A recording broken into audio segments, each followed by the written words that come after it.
Ja se vetunim, no moram na moru. Ja ti razrađujem taktiku za Portugal, no. Pa ste vidjeli toga Ronalda, pa je čovjek prepao.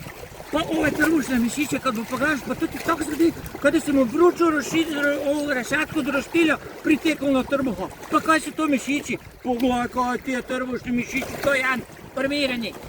Ti je sad preživio i gemište, i inflaciju, i odojka, čak i preživjeli i apartmana bez klime. No, a ti Portugalci, ma daj, pa to su ti napilitani su, pa tak su nauljeni kao one hročice filmu za odrasle. No, ja ti velim, ako slučajno Gvardiol malo jakše prne v obrani, pa ti bi se svi razletjeli kao je to u luftići na moru kad vetar zaplute. No, Kaj si ti to pojajma šprica s mojim skupom kremom? pa ne špricam nicika, to ti ja razrađujem taktiku. Pa si vidjela te ovoga Portugalce kako se sjaju, kaj pesje jajca. Ja isto mora biti u trendu. Pa ti si konju jedan ne sjajiš, ti se sjediš ko matić paraka. Ne se cedim, oput, samo za Portugal zgorim 90 minuta. Kad te ja naulim. Vatreni, razgazite te portugalske manekene i pokažite koje su prave hrvatske muške stine. No tak, idemo be!